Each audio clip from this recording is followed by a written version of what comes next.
What is going on, crypto fiends? Thank you for listening, watching, viewing, and subscribing to the channel. I'm Ryan Martolo, and today we have a collaboration video with the man himself, Forrest, over at Hashoshi on YouTube. Forrest posts great quality content on everything cryptocurrency related, whether that's reviews, tutorials, in-depth guides on development and coding. So if you guys are interested, go ahead, hit that link down below and subscribe to Hashoshi on YouTube.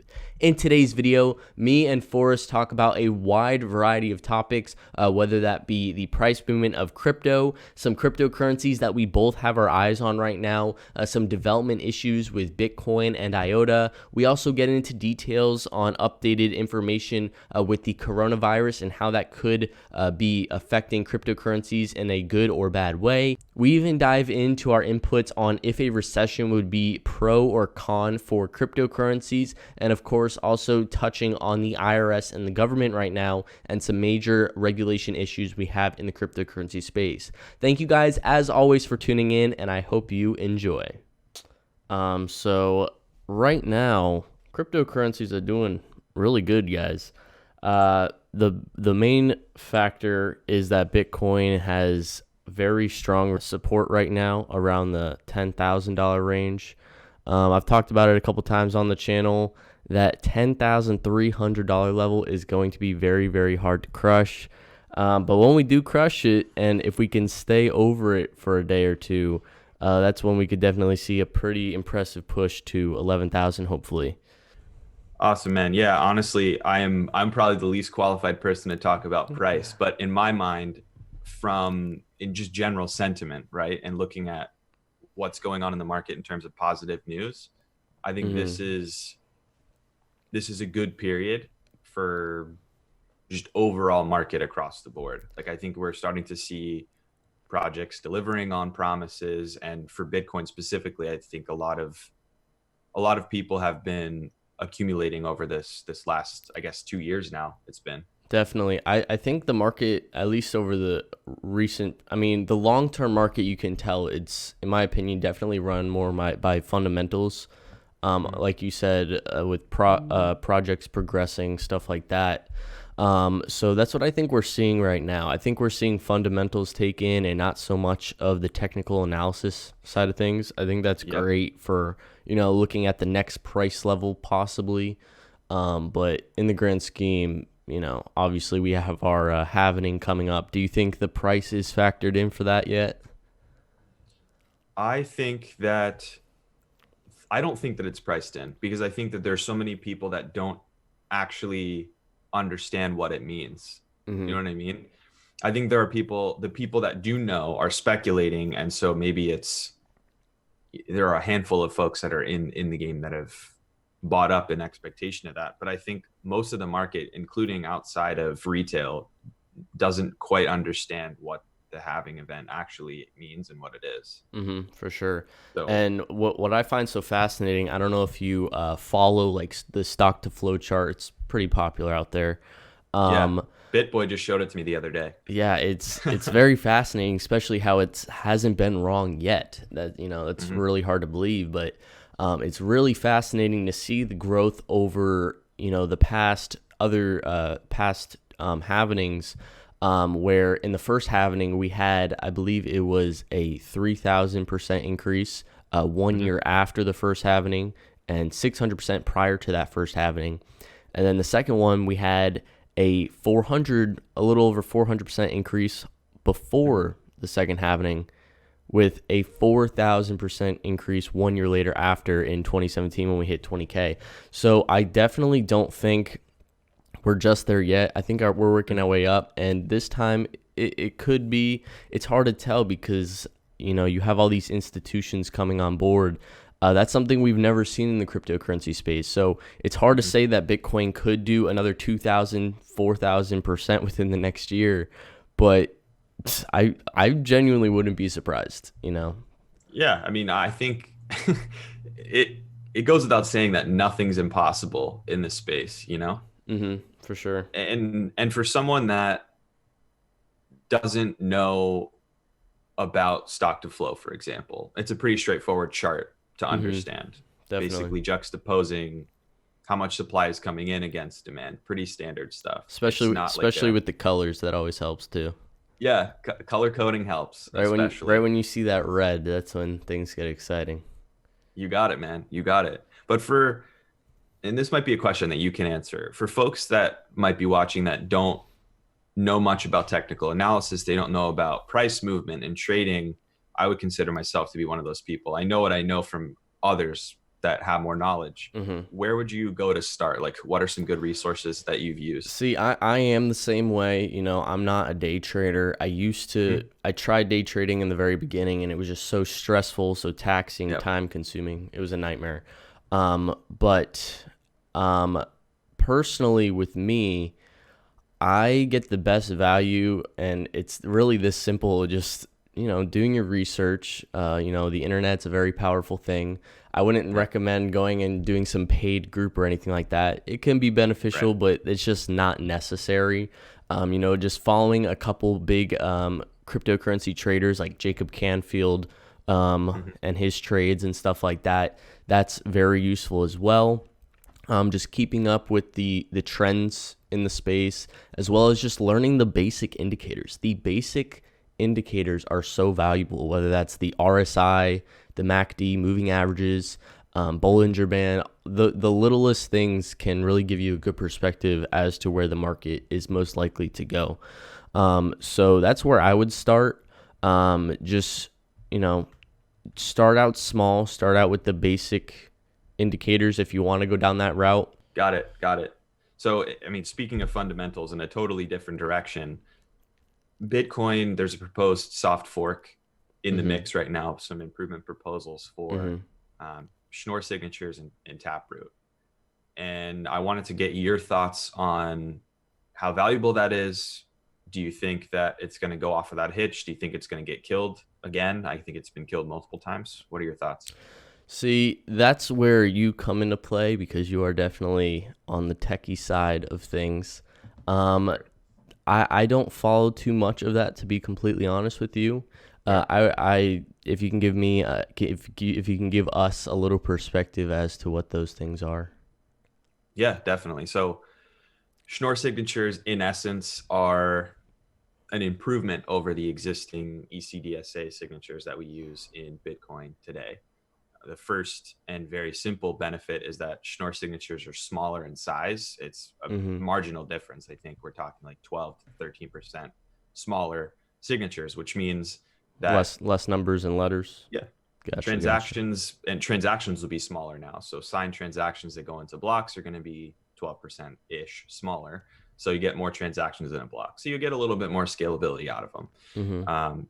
But then your returns, in terms of how valuable that size difference is when you start to aggregate signatures for things like multi-sig and closing lightning channels, for example, Mm-hmm. because Schnorr signatures can be um, sort of like, they can create like a unified signature for multiple public keys. So you can create like an aggregated public key, an aggregated signing key, sign a multi-sig transaction without having to sign it or expose 5, 7, 9 public keys to the network.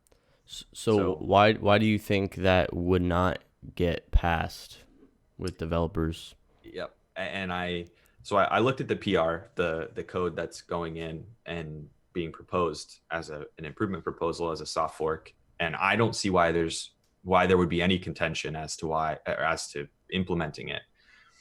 I think though we've gotten to the point where Bitcoin, the Bitcoin maximalist community is like just completely okay with where we're at. And I think a lot of the investment mentally and in terms of development is being put into Lightning Network as the Mm-hmm. answer to all of it. And like, we don't need to touch Bitcoin at all. Let's just leave it and let's do Lightning.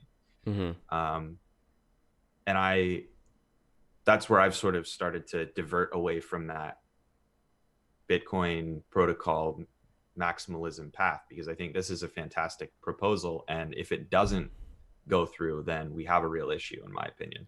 So what's the percentage that needs to be passed? Is it 51? I honestly, since it's a soft fork, to be quite fair with you, any of the nodes that run can just decide once it gets merged into the code base, right? Mm-hmm. Any of the people can decide to use it or not because it's backwards compatible. Like it's not going to break anything if people don't, Mm-hmm. which is a good thing. It's a Is soft that fork. is that kind of the difference between like SegWit and Legacy? Exactly. Yeah. So, I mean, to this day, it's not recommended, but you can use legacy wallets and it'll still work. Mm-hmm. But SegWit is what a lot of people are now using. And that's because that was also a soft fork. It didn't need, uh, it's backwards compatible. Um, I don't think we're going to see another significant hard fork in the Bitcoin world unless something like really desperately, like fatally needs to change. But soft forks, I think we could definitely see some, Good. and this would be a good one. For sure. That sounds very interesting. And it'd be nice to not have such long addresses as well. But wouldn't that, I mean, it'd probably be a very, very long time from now. Wouldn't that greatly decrease the amount of addresses that can be produced? So, since this is just the signature output size, I don't think it'll affect the total number of available public key addresses. Mm-hmm. Um, what it's going to do, though, is it's going to make, well, upfront, the complexity might be a little bit higher, but it'll make multi-sig a lot easier to implement for different wallet providers that are out there, Mm-hmm. because they can take, without having to collect public keys or broadcast public keys, they'll be able to aggregate a signature on the back end and then publish that transaction only with the aggregated public key to the network. Um, so I think from that perspective, it might make people that have existing multi-sig setups have to go back and rework a little bit. But I think that would be the only side effect outside of, getting the soft fork to push through and to get it integrated into the code base. Mm-hmm. But See, you're very, very intelligent when it comes to software and hardware and all that stuff. I want to know where. I'm sure everyone wants to know where you got your knowledge from. yeah, so I would say the start of it was just as a kid. I always liked to tinker with stuff like hardware, software. I was always interesting to me. But when I read the story goes, I read the Bitcoin white paper in 2008, 2009, somewhere in that window. I can't remember the exact date, on StumbleUpon and in class. And I stuck with it from there. And so then Ethereum came into the mix, and I was going to school for computer science. So I took what I was learning in school and just applied it directly to what was being developed with Ethereum and tried to, build cool stuff with it Mm-hmm. over the years. And I think in 2016, I got a full-time job as a DApp developer for like enterprise style stuff. And the rest was history. I've just kept reading and tinkering and building and learned along the way. So are you sort of just focused on doing like freelance, independent contracting work right now, or do you plan to like join into a cryptocurrency company out there? What I want to do is I want to start building some open source projects because that's something that I haven't gotten to do yet. Um, Open source, obviously, only in some cases is something that'll pay the bills. So that's been part Mm-hmm. of the reason why. But I think that's where I want to go, is to start building some open source stuff, putting code out there for the community, more than I have already. Create some video content about how to build full Mm-hmm. scale sort of dApps and stuff like that. That's the goal. Yeah, one thing I find pretty fascinating right now is it is relatively hard to get um, education on blockchain technology. I mean, Yeah. I know that some of the top colleges in the world are starting to adopt it, but for like Mhm. the average Joe, you could learn some stuff online, but there's no real bulletproof way to learn about blockchain developing and all that just right now. Yeah, I'm with you. I think that there are a lot of resources, but they're scattered and Mm-hmm. hard to find. And the pace of development on the technologies behind all this stuff moves so fast that you'll go to a 1-year-old Medium article about how to build a dApp with, X platform, and nothing works because everything's been developed past that tutorial and stuff's changed. So I think that's frustrating for people, and I'm totally with it. I mean, still to this day, with or without experience, I will go and I will try and follow tutorials or documentation, especially on a project's website. And if it doesn't work, I just abandon it because I don't have time to tinker and try and figure it out if I've got to like build something that works quickly. So I think people get frustrated doing that, trying to find resources. And if it doesn't work, then they're out of luck. What's your thought on the little IOTA scandal going on right now? For all of those not informed, IOTA pretty much shut down the Tangle network due to some hacker or something going on. And I saw this in a post about a week ago, and I read it. I thought it was pretty interesting, but obviously, you know, it's on Reddit, so can't make sure you can't prove that it's correct. Yeah. But IOTA was a cryptocurrency I was holding personally, and I've always kind of was iffy about it, and actually sold it last week, surprisingly. But good timing. Yeah, I know, right? What are your thoughts on that whole situation? Yeah, no, it's a real bummer to say the least. I would say it's like, February 2020. I would say probably 3 years ago, maybe, I was pretty high on IOTA, and it was still fledgling at the time. I think they just put the network, the DAG network out there, the directed acyclic graph, the Tangle. And I thought that the technology, the paper, the concept was fantastic. And it wasn't until I think a year later when people started saying like the cryptography that you guys are using, I guess it's like custom stuff, doesn't work. There's all sorts of holes. And then like the wallet had issues and all sorts of stuff started coming out. And I was like, wow, this is not good, right? Implementation is everything. I think that's what you can take away from it, because IOTA had a great concept, a great idea. The technology behind it, I think, is viable. But the implementation, they have great partners too. I believe one of them's Jaguar. Yeah. I mean, they had a great a great concept of integrating with like edge clients, like IoT devices and stuff like that. And at the end of the day, it's just the software quality was not where it needed to be, and that will come back to bite you. So the way that I take away from it is all of the people that complain about projects like Ethereum taking forever for Ethereum 2.0, Cardano taking forever to deploy their staking and smart contracts, and people don't have a product. I think I'll always take code quality over fast code or fast deployment, and putting your idea out there first, because first does not always win. For sure. Yeah, and I know they're definitely having some issues with their team right now, and of course the team is everything. So, I mean, I hope things do turn around. That'd be great, considering they are such a large player in the space. But I find it very fascinating that just in general, they were able to, I don't necessarily fully understand how the Tangle works compared to the blockchain, but I just do find it fascinating how they were able to just shut it off. And I don't think anyone really noticed until they publicly said it. I'm just assuming not too many people are transacting on IOTA right now. Yeah. And to that point, I think, again, 2 years ago, the whole concept was, okay, well, with IOTA now, we're going to try and decentralize the network a little bit. We're going to give people more control, and we're going to like cede some control, as in the people behind IOTA.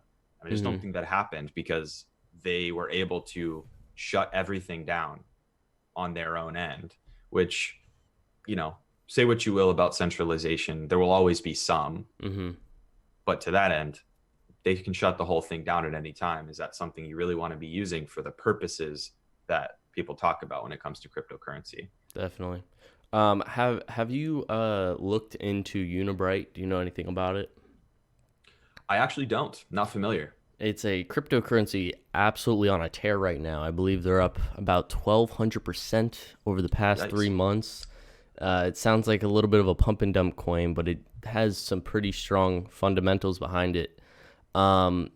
This is one that I believe DataDash is a ambassador for or something. But I did my research on it because, of course, you have to when something's being talked about all over the place.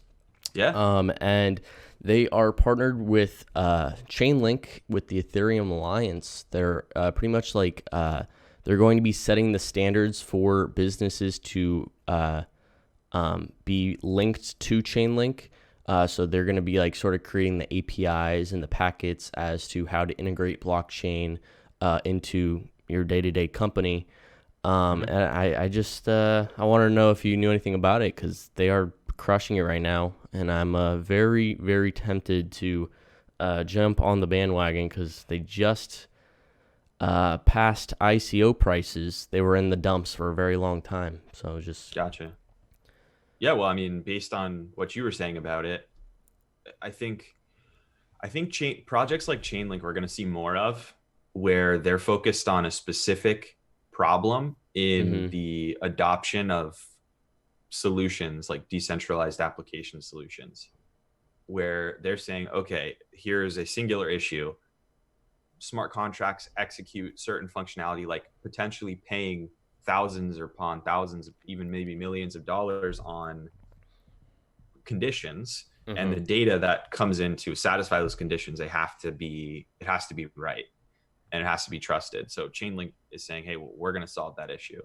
Yeah, It sounds like, it yeah. seems like the the companies that really succeed in this world are the ones that do solve a problem, whether that's Amazon, um, whether that's Uber, Lyft, Yeah. PayPal, etc. When there is that problem of you can't do something, or you don't want to do something, that's when stuff really takes off. So I definitely think Chainlink and hopefully Unibright Yeah. succeed.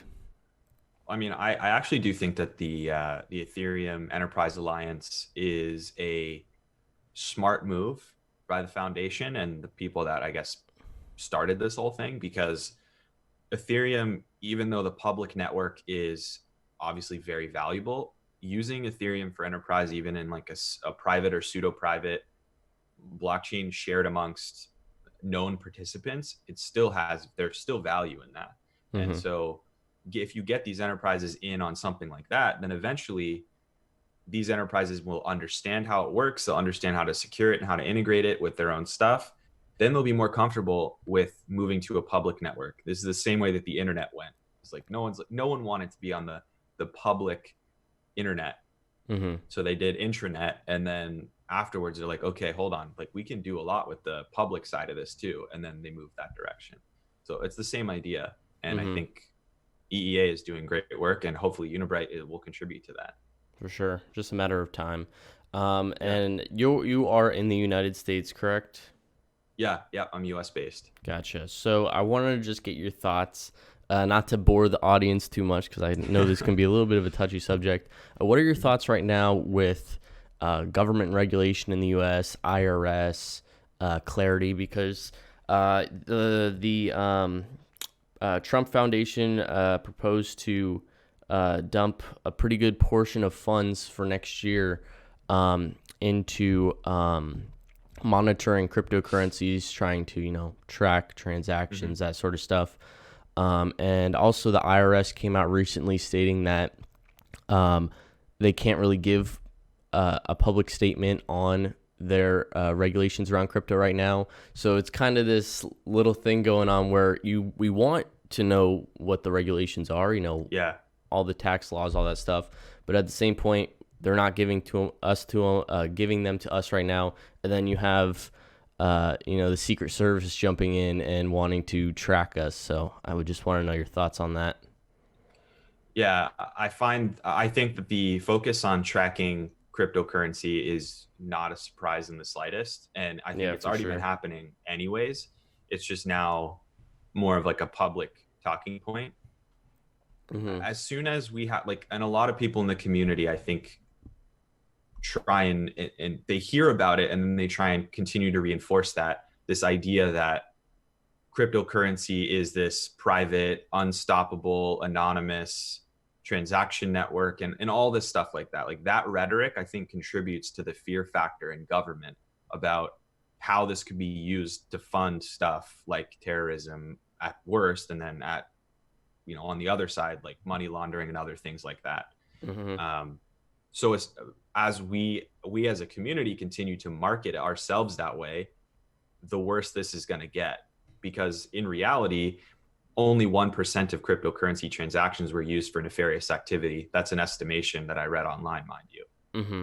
Whereas, fiat currencies, and not just the US dollar, are used for a far larger percentage of transactions. 100%. And that's just what we know of, right? Yeah, Because yeah. we can't track fiat the same way we can crypto. So Yeah. I think that there has to be a change in the way that people talk about crypto and its purpose, because its purpose is not this total, like, its purpose is not total anarchy at all, Mm-hmm. even though it's advertised that way sometimes. Definitely. I just genuinely have a feeling that the IRS and Congress, I feel like they're at a point where they're trying to, figure out what to do, but at the same point, they don't know what to do, because I agree. in all fairness, this is a little bit of a cluster. You have being able to track all these transactions, all this money going in and out, even with privacy coins, stuff like that. It's a nightmare, and I don't think, in my opinion, they're going to be successful 100% at least in being able to solve all the problems in the space.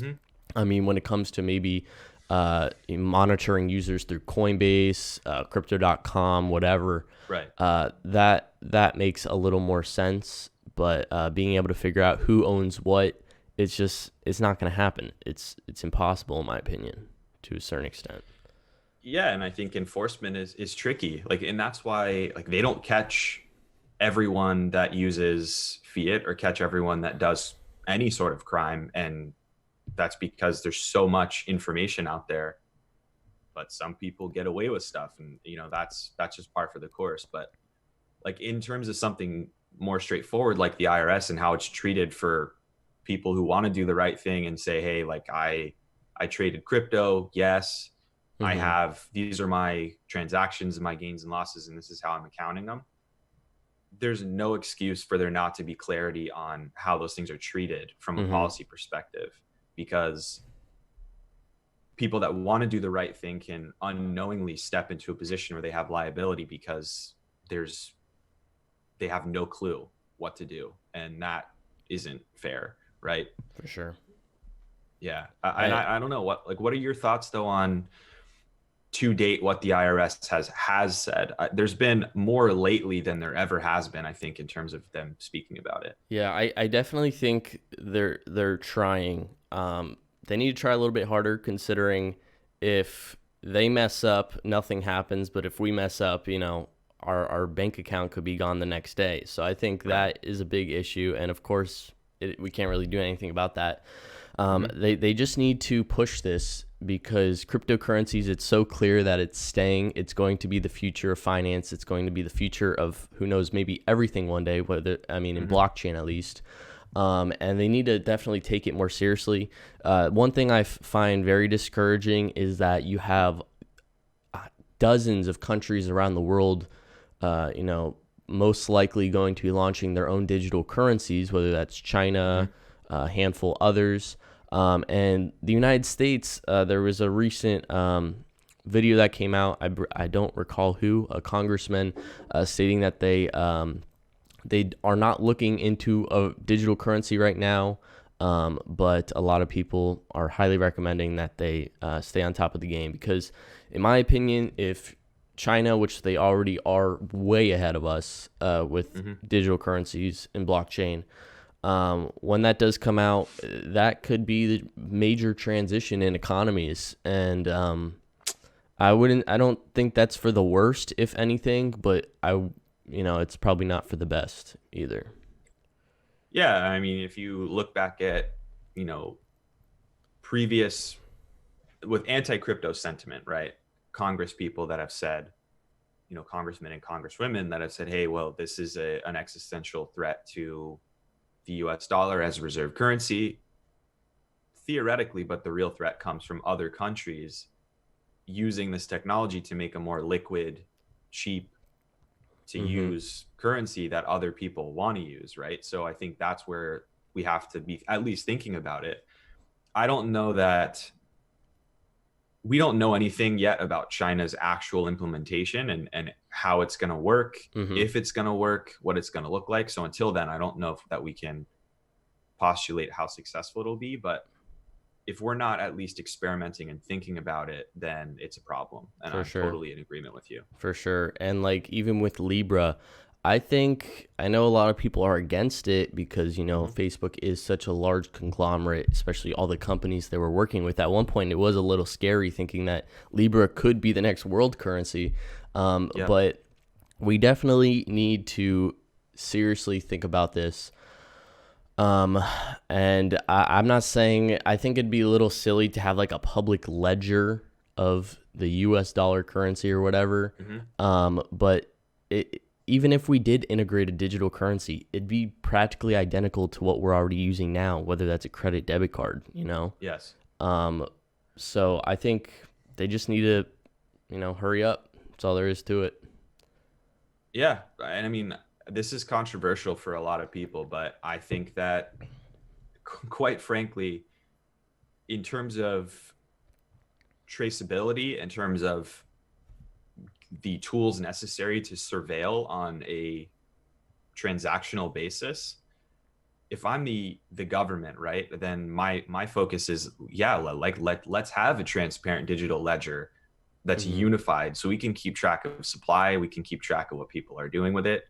So everyone talks about, like, even Bitcoin, right? Bitcoin is not a private transaction network, and it never has been from the very beginning. It can be pseudonymous. I can never say that word. No, I agree. I can't say it either. It's so hard to say. It can be that way if you only use a public key once, and if you never advertise public keys and stuff like that.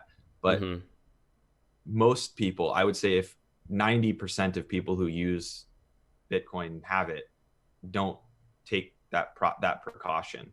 So, sure. I mean, and the other thing that's interesting is I read news this morning, I think, when I woke up, about there's a software engineer, and I can't remember the name or the specific details of the actual case, but the headline read that a software engineer or developer was charged or indicted because of you being a part of a potential money laundering scheme using mixers, like mixing Bitcoin.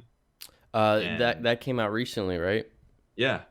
Wasn't that in Ohio, I believe? Yeah, that sounds right to me. $300 million that he's laundered. I'm assuming that number's the amount of cryptocurrency that he has mixed, not what he owns, but right. And I mean, look, I know that people talk about, even in the YouTube community, people are like, oh, well, how to use a mixer, how to do this and how to do that. Like, for me, I'd stay away from it completely, because that is the first place that I think enforcement, not just in the US, but everywhere, like all over the place, those services, they're going to be the ones who are made an example of. And that's my opinion. Total guess. For sure. I get that completely. But it's already starting. I mean, would you consider swapping platforms like Kyber Network to be a mixer? I mean, I guess it depends on their privacy policy, right? Yeah, I don't think so. I mean, I guess you could say, like, in that bucket, like, would, Changelly, Shapeshift, Kyber, whatever, all the swap platforms. Is that what you're talking about? Yeah, there are some that don't require KYC, so that's got it. Yeah, I'm assuming that's pretty much a mixer, right? Yeah, honestly, it very well could be. I think anytime where you're deliberately using a service to mask an input and output of some sort of asset, there's enough there, I would say, to potentially draw some interest. I'm not a lawyer, and I have absolutely no qualification to say, like, what would and would not be qualified as, illegal. But, just in terms of what's been happening lately in the news and seeing, like, mixing services getting tagged, focus being put on, like, KYC exchanges abroad from your own country and all sorts of stuff like that. I think people just have to be aware of what the implications are of those things. For sure. Samsung is going to be supporting Bitcoin and Ethereum, a handful of other currencies on their new Galaxy S20. We all know this happened in the previous year. So I think it's really cool that Samsung is really embracing cryptocurrencies. What do you ever see, at least within the next couple of years, Apple hopping on board with that concept of integrating a wallet from the day you start up your phone? Maybe. And I say maybe because I think that instead of doing something where you have like total control, they've been, in my opinion, posturing themselves as like a financial services firm as well for a while. And their Apple Card is the first step in that. I think they could very well potentially set up a custodial service for people. That's different than what Samsung's doing, because Samsung's saying like create keys in the secure enclave on your phone. Yeah. Do what you want to do with it. Is the wallet? I'm not positive. I know Engine is working with them. I don't know to what extent though. Yeah, I think that I don't know if they contributed to the actual wallet tech across the board or if it's just a part of it. But from an implementation perspective, you have key gen happening on the phone, and the keys are stored in that secure element, secure enclave on the phone. The government's been using Samsung phones in the past with their they have like this architecture called Samsung Knox that's like a secure firmware layer underneath like the standard stuff that you have on your phone. Protects against side channel attacks and stuff like that. I've always wondered, do you think these tech companies like Samsung, for example, say with the Galaxy S20, say I was to create a wallet and I have my private key, it's my private key, do you think they'd still be able to know who owns the wallet by your phone number?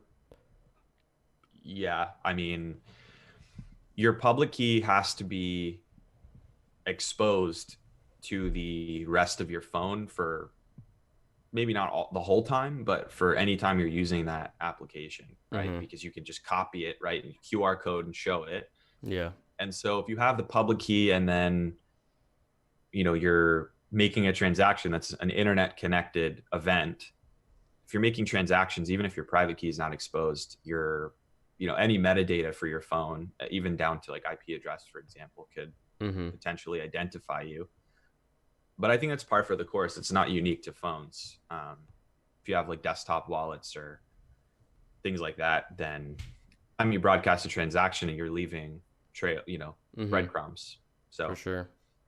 What's your thoughts on a lot of people in this cryptocurrency space have been saying that the coronavirus is sort of contributing to the price movement, and I definitely don't support the negative effects of people to promote cryptocurrencies. I just wanted to get your thought on if you think the coronavirus could be having an impact on the price movement right now, because it seems like it is getting worse, unfortunately. 5,000 people over the past 24 hours were confirmed infected in China, and a little over 60,000 people are infected, and a little over 1,000 people have passed away. So I just wanted to get your thoughts on that. If you think people are running to Bitcoin, for example, as a safe haven right now, especially in China. I don't know if it's still going on, but I know about a week ago, the Chinese government actually closed the stock market because it started to drop in value. So I thought that was pretty crazy how they have that sort of power. Yeah. I think I guess it's hard to say for sure, but I always lean towards the other directions in thinking that world events don't always play out the way that they would logically make sense in our minds, right? So the idea is that when stock market is crashing and stuff's going bad and things are uncertain, people are going to rush to crypto as a safe haven. I think, to be honest with you, in China, that's like the last place that would happen. Like, I don't think that crypto isn't a safe haven in China, in my personal opinion, Because it's not really accessible.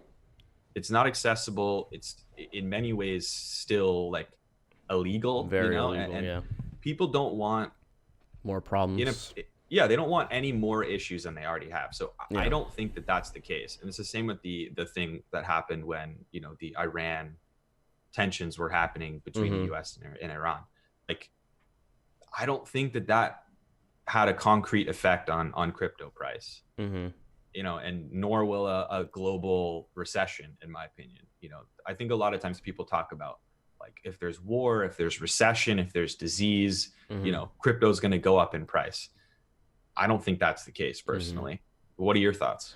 When it comes to recession, I'm a little more on the pro side. I think a recession in the short term would be really, really bad for cryptocurrencies. Like, say we just had a huge stock market crash in the United States. I think that'd be horrific for cryptocurrencies just due to fear alone.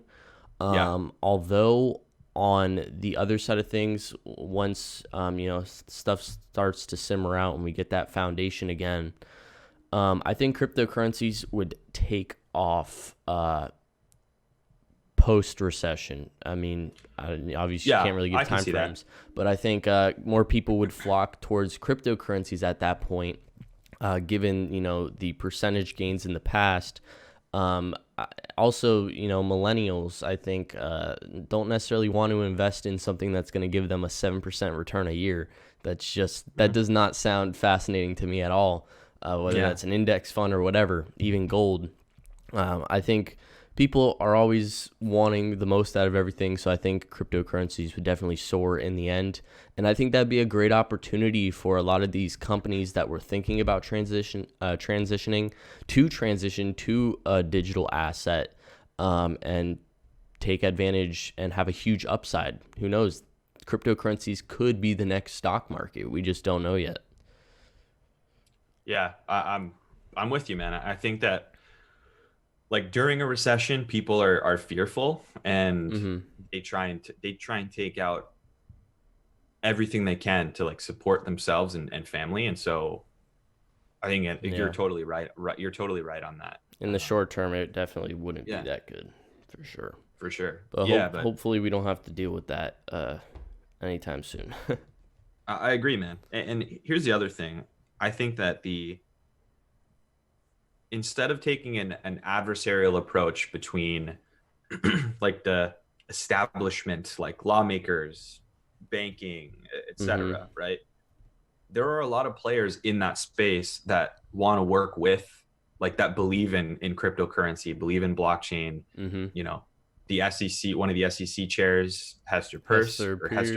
Yeah, she's great, right? Like, crypto mom wants this to work, right? And wants to support it, but obviously wants to uphold, like, basic laws and rules, which I don't think anyone can reasonably say, okay, well, money laundering should be legal. Like, okay, there's no purpose for that. Scam ICOs, like fraud, that should be regulated, right? Very basic stuff. So we should take advantage of those people, and there are actually more than I think we give the US and abroad credit for in, Canada, the US, the UK. There are plenty of people that are supportive. So let's work with them instead of saying, well, I hate all establishment, decentralization or nothing. There will always be some, collaboration and some centralization in some ways, because people are people. So we can push forward faster if we work together, in my opinion. Gotcha. I completely agree. What are some projects that you have your eye on right now in the crypto space? Yeah, good question. Lately I've been really high on Chainlink. I've been doing a lot of just technical research on Chainlink. So I'm stoked on what they're doing. They're a model that I think other projects should follow. We talked about that earlier.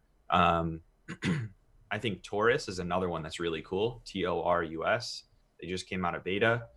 and it's like a single sign-on login service, like decentralized custodial key store sort of thing.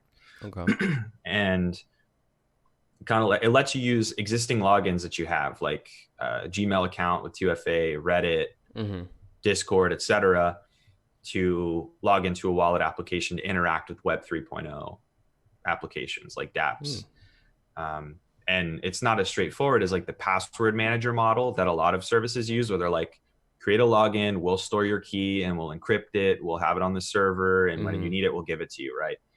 That company then has all the control and can say like, hey, we're just not going to give you your key, right? It's gone. Taurus instead is like sharding your key up into pieces and distributing it out again amongst like, X number of nodes on their own network. And so it's like a distributed custodianship, which is pretty cool. So I think their product could be really useful. For sure. What is your outlook for the rest of 2020 in regards? I don't know if you ever throw out price predictions. What do you think is going to happen in crypto over the next 8-9 months? Yeah, I don't throw out price predictions, but what I do and what I will say is that I think 2020 is going to be make or break for a lot of projects that are out there. Like and I don't know that, and I'm not going to say that this is right, but I think this is what will happen. If by December 31st, 2020, projects like Ethereum, that if they don't have like the beacon chain out and they don't have at least an impending fork to bring some of the features like sharding into the mix for Ethereum 2.0, I think people are going to start to get cold feet and start moving away or backing away. They might not completely abandon ship. Cardano as well. Like this year, they've got to get Shelly staking across the finish line. They've got to get the smart contract stuff across the finish line and into mainnet. So I think 2020 is going to be that for a lot of projects. Yeah, Zilliqa has got to find a way to get their technology and their token even on more exchanges and in people's hands, because if they don't, they're not going to survive. Stuff like that. Development. Price-wise, it's a year for development and hopefully growth in all aspects of the term. Yeah, I mean, 2018 and up till now has been, low price, low market movement. It's like heads down building time. And now I think 2020 is like excitement's back. It's delivery time, For sure. Yeah. What about you? What are some projects that you're high on, and what are your themes for 2020? I've definitely been losing sleep in regards to Unibright again, just because I do plan to make a position, but every other day they keep on pumping, and I've learned that mistake in the past to just hop on board to a parabolic move. But Unibright, of course, Chainlink, VeChain, I am a huge advocate for. I don't know if you've had the chance to look into them. But tech-wise, they're great. For sure. VeChain, I think, is going to be a major in the space, hopefully a top 10 within the next 2 years or so. This is definitely a little speculation, but VeChain is the current only supply chain blockchain registered in Shanghai, China, and China does plan to launch their tracking platform for vaccines. So at the end of March. So there is a little speculation that VeChain is involved in that, but again, take that with a grain of salt. But VeChain, of course, Cardano. I'm always a big advocate for Binance, Crypto.com. I'm a huge supporter of. I think Crypto.com is really going to strive for the top this year. I'd not necessarily be number one, but I think they really are going to get up there in regards to cryptocurrency exchange. They plan to launch their non-custodial wallet this year. Get out into a bunch of other regions as well with their Visa card. So they're a big player in my eyes. And yeah, there's a few other small ones like Theta, Engine. Um, yeah, that's about it right now. Gotcha. Yeah, that's cool, man. That's a good list. I mean, there's so many projects out there, and there's so much. I mean, honestly, there's actually just so much marketing too. Mm-hmm. There are projects out there that don't market at all that still have avid fan bases. So it's really cool to see people just passionate about what someone's building. Yeah, for sure. I over the past couple months, I've really come to appreciate the diversity in people's taste in cryptocurrencies. One person loves a bunch of really weird stuff I've never heard of at ranked 650. And then there's a bunch of people, that are real supporters of the top 10, top 3, just Bitcoin. So that's always really cool to see the diversity. And of course, it's never a competition, but I'm sure down the road, maybe 5-10 years from now, we'll all be sitting back bragging about which bags did well, which ones didn't. Yeah, the good picks and the bad picks, man. Yeah, and I think that's everyone's building towards the same goal ultimately, and every project's got to make money somehow also. So it's not like it's not a charity. So, looking past the fact that everyone has different beliefs about what's good and what's not, each project serves a potentially different niche going forward. So we shall see how that goes. For sure. Well, I think it's probably a good place to wrap up. Where can my audience find you at on social media? Sure thing. Yeah, I'm most active on YouTube. I think the backlink is Hashoshi 4, and same exact thing on Twitter at Hashoshi 4. You can find me there, and I'm pretty darn active on Twitter also. What about you? Where can my folks find you? You can find me mainly on YouTube at Crypto Fiend, FIEND. I post some news videos, tutorials, reviews, all that good stuff. Good variety. Hashoshi has great content, especially if you do like to learn a little in-depth type stuff, especially with development, coding, all that. So, of course, guys, go check them out, subscribe, all that good stuff. And we actually did a wallet giveaway a couple months ago, so maybe we'll have to do something like that again. I have 15 wallets behind the screen here that I have to get rid of. I actually have a stack too, so let's do it, man. We'll do a giveaway. That works perfectly. And of course, everybody go and subscribe to my man over here. Great content, and this has been a long time in the making, this collab. So I'm stoked we got this done. Yeah, no problem. Thank you guys, awesome. And I'll catch you in the next. Cheers.